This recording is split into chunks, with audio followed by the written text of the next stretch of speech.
Let me ask you something, and I want you to be brutally honest with yourself about this. When was the last time your body was completely exhausted? You finally lay down in the dark and your brain just looked at you and said, absolutely not, we are not sleeping tonight.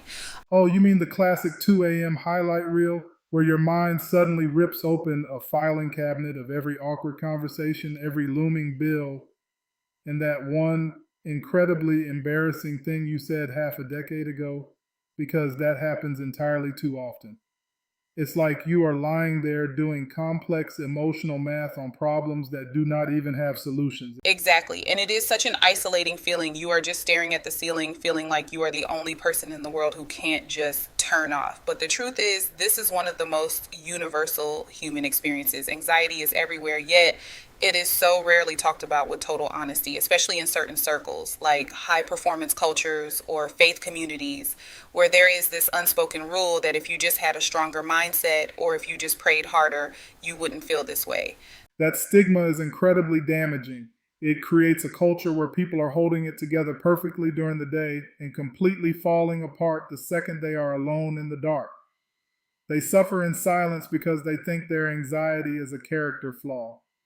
But if we actually look at what anxiety is, it is not a sign that you are broken.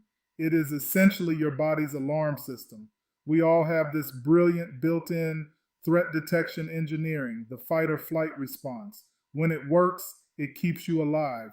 It is why you slam on the brakes before you even consciously register the car swerving in front of you. The alarm itself is a gift. The issue is when the alarm gets stuck in the on position, right? When you are sitting in a perfectly safe room, but your brain is screaming that there is a lion hiding in the corner. It is a biological misfire. But what fascinates me is how we often try to treat a biological misfire with toxic positivity or shallow spiritual platitudes. We tell people to just worry less, like that. But if you look at ancient texts, even the most revered historical and biblical figures dealt with paralyzing fear. Absolutely. You look at ancient writings and they are shockingly honest about human suffering. There is the famous story of an ancient prophet who literally called down fire from the sky in a massive display of absolute confidence and power one day. And by the very next afternoon, he was hiding under a tree, completely depleted, asking to just die. That wasn't a lack of faith. That was a human being crashing after a massive adrenaline spike. Or look at ancient poetry where kings write about their hearts being in anguish, physically shaking with fear. These weren't weak people, they were experiencing the raw reality of the human nervous system. Which makes you wonder why we ever started pretending we are supposed to be immune to it. But I want to dig into the timing of this because there is a very specific phenomenon here. Why does this always seem to peak at 2 a.m.? A problem that feels manageable at 2 in the afternoon suddenly feels like the end of the world at 2 in the morning. Is there a mechanical reason our brains torture us, specifically in the middle of the night? There is a very real, measurable scientific reason for it. During the day, you have a buffer, you have work, emails, conversations, traffic, your brain is occupied. But at night, when the house goes completely quiet, anxiety finally gets the microphone. And biologically, between 2 a.m. and 4 a.m., your body is at its lowest core temperature. Your cortisol levels, which help regulate stress and keep your thinking sharp, completely bottom out. So, your prefrontal cortex, the logical, rational, problem solving part of your brain, is basically powered down for maintenance. So the logic center is asleep. But let me guess, the fear center is working the night shift. You nailed it. The amygdala, which processes fear and threats, never clocks out. It is fully staffed and highly caffeinated at 3 a.m. So you have this situation where your brain is neurologically primed to catastrophize. I always picture the 2 a.m. brain as a courtroom.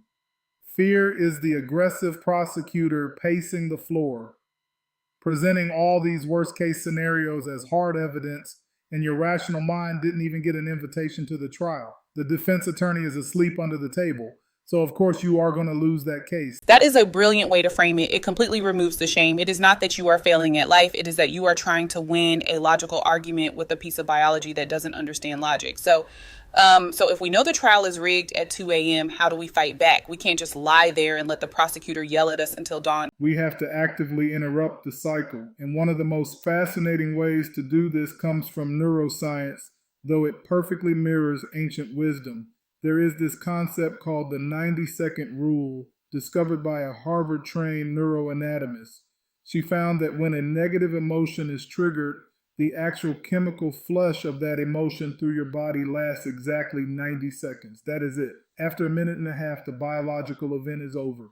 Wait, so if I am spiraling for 2 hours, that is not the original trigger? That is just me hitting the replay button? Exactly. After 90 seconds, any emotional response that continues is because you are actively feeding the loop with your thoughts. The thought triggers the emotion triggers a new thought, and round you go. This is why ancient advice about taking your thoughts captive isn't just poetic, it is a neurological necessity. You have a 90-second window to intercept that thought before it builds momentum and owns your night. That completely shifts the power dynamic. It means I am not a hostage to the spiral. But practically, how do you break that loop when you are lying in the dark and the thoughts are incredibly loud? You have to change the physical and sensory inputs. You can't just think your way out of a thinking problem. You have to speak out loud. Say a grounding truth, a piece of poetry, or a prayer into the room. Get up, splash cold water on your face, change your physical posture. You are literally forcing a biological interruption. And there is another incredibly powerful tool here, gratitude, but not the toxic, just be thankful kind. Specific, intentional gratitude. I have heard that gratitude actually changes the brain's chemistry, right? Like it physically prevents anxiety from taking over.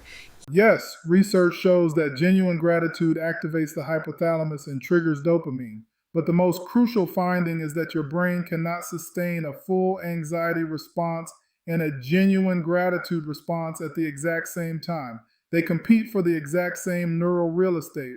When you force your brain to focus on highly specific things you are grateful for, not vague concepts, but detailed, real moments, you act like a circuit breaker. You physically shut off the power to the anxiety loop. It is amazing how modern science keeps catching up to things that were written thousands of years ago.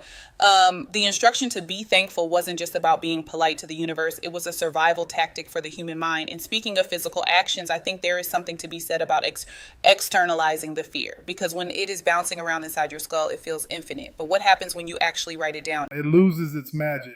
When you write down every single worry on a piece of paper, you are moving it from the abstract to the concrete. You are taking it out of your head and trapping it on a page. And there is a profound release in that. You can literally say, I am offloading this. I am not carrying this tonight. You cast it away. You close the notebook and you leave it there until the sun comes up. And we have to talk about what we are doing right before we close our eyes, because so many of us are sabotaging our nights before they even begin. We lie in bed scrolling through social media or reading the news.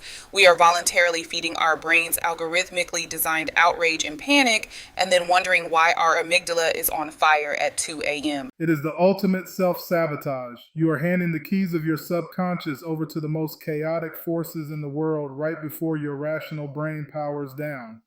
Guarding that last 20 minutes before sleep is crucial. Put the screen in another room. Listen to calming music. Read something grounding. Meditate. Let the last thing your brain processes be peace, not the noise of a world in crisis. That is such a practical boundary. But I also want to make sure we touch on a very serious layer to this, because all these tools, the 90-second rule, gratitude, writing things down, they are incredibly effective. But there is a line where anxiety stops being just a 2 a.m. nuisance and becomes a medical reality that requires professional intervention. And we need to completely normalize that. I am so glad you brought that up, because there is a dangerous narrative that needing therapy or medication is a failure of willpower. If your anxiety is constant, if it is affecting your daily functioning, if you are having panic attacks where your chest tightens and you can't breathe, that is your body telling you it needs reinforcements. You wouldn't try to fix a broken leg with positive thinking. You would go get a cast. Exactly. Seeking professional counsel is one of the wisest things a human being can do. It is utilizing the resources that exist for our flourishing. We were never meant to navigate the darkest parts of our minds completely alone. Never. And going back to that ancient prophet who wanted to give up under the tree, the response he received wasn't a lecture on mental toughness. He was given food, water, and told to sleep. His physical needs were met, and his exhaustion was validated. Sometimes the most profound thing you can do for your mental health is to stop fighting, get some rest, and let someone else help you carry the weight. That is incredibly liberating. So if we pull all of this together, the playbook for the 2 a.m. battle is actually very clear. First, recognize that your brain is lying to you because the logic center is asleep. Second, use the 90-second rule to interrupt the spiral. Get up, speak out loud, change your environment. Third, use specific gratitude as a neurological circuit breaker. Fourth, write the worries down to get them out of your head. And finally, have the wisdom to know when it is time to call in a professional. That is the exact formula. It doesn't mean you will never feel fear again. Having a healthy mind doesn't mean you are immune to anxiety. It means you know exactly what to do when it shows up. You have the tools, and you know you don't have to face the dark unarmed. A healthy mind is an equipped mind. I love that. And for anyone listening who is exhausted from fighting this battle night after night, we want to leave you with this thought. You are not broken and you are not alone in that dark room. The tears you shed out of frustration and fear are not wasted. Reclaim your night. Take back your peace. And if someone came to your mind while we were talking today, someone you know is secretly fighting this exact same battle, send this to them. You don't need to give them a speech. Just let them know you are in their corner. We will catch you on the next one. Take care of yourselves and get some rest.